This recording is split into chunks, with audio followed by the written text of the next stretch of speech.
four-way race in 3.1 and a two-way. And the betting odds, which favored her by 5-1 just days ago, now favor her by only 3-1. Some battleground states are showing a tightening race as well, with Trump still facing an uphill but more plausible path than only days ago.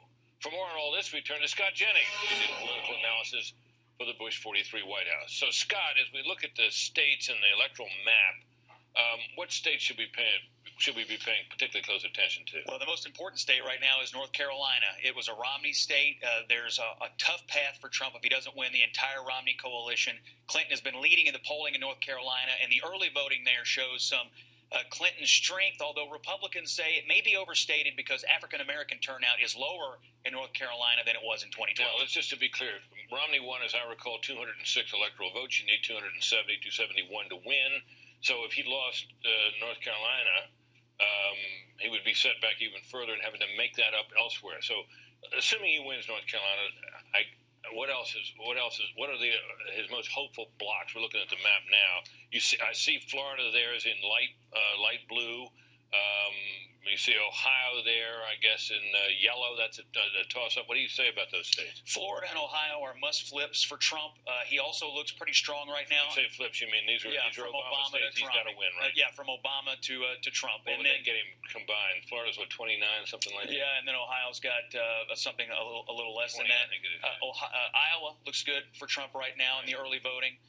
Then you've got to start looking at other smaller states. Colorado, he spent some time there. Nevada, although people say the Nevada early voting looks good for Clinton right now.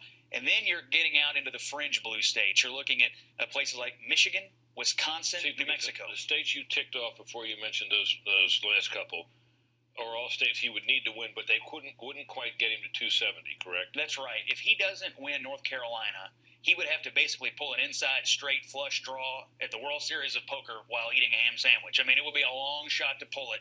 He would have to win a series of blue states that Republicans in some cases haven't won in quite some time. New Mexico, for instance, is on that list, which we haven't won since 2004. Pennsylvania might be on the list, which we haven't won since 88. North Carolina, when it's 15 electoral votes, are really important. And if you combine holding that with flipping Florida and Ohio, you're in the game. Lose any of those three, and it's a long road. So that's where we have to look. Now, as we look at the national polling, it does show a shrinking lead for Hillary Clinton. Anything we should be on the lookout for? Any particular poll that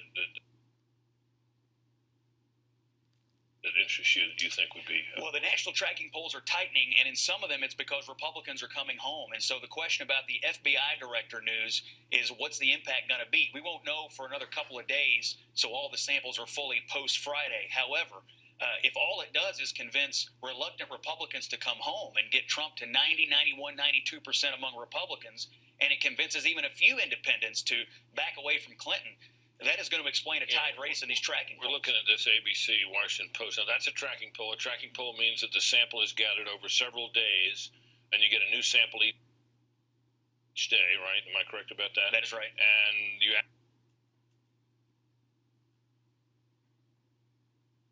average them out. So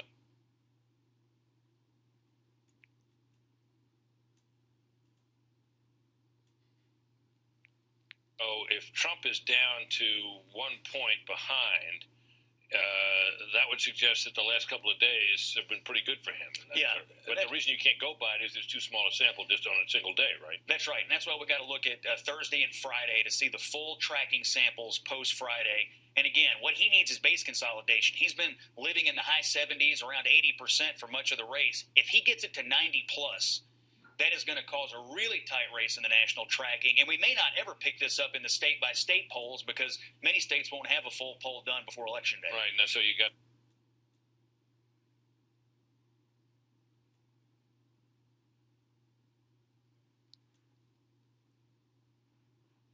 we're just looking at that IBD poll, which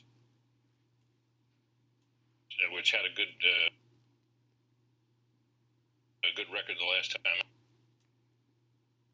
It's likewise down to 1 point. So Mitt Romney, as I recall, Scott, got 93% of Republicans. Certainly, Trump would need to get something like that because even though he may turn some Democrats, I assume your thought is that he would need to turn an awful lot of Democrats if he doesn't get a full complement of Republicans. Yeah, he needs a lot of Democrats, and we do see Democrats in the Rust Belt coming towards Trump, but we're losing some white, college-educated Democrat or independent conservative leaners in some other places. So Trump needs to get over 90% of Republicans, do better among independents than Romney, and then he needs some depression among some traditionally strong Democratic constituencies. And there's a little bit of evidence that African Americans aren't voting at the same rate as they did in 2012, but there's other evidence that Hispanics are voting at a higher rate. And so the Clinton campaign tonight is probably hoping that higher Hispanic turnout may offset what they're losing among African Americans in places like North Carolina. So in sum, you would say from the Trump point of view, possible but tough. Possible.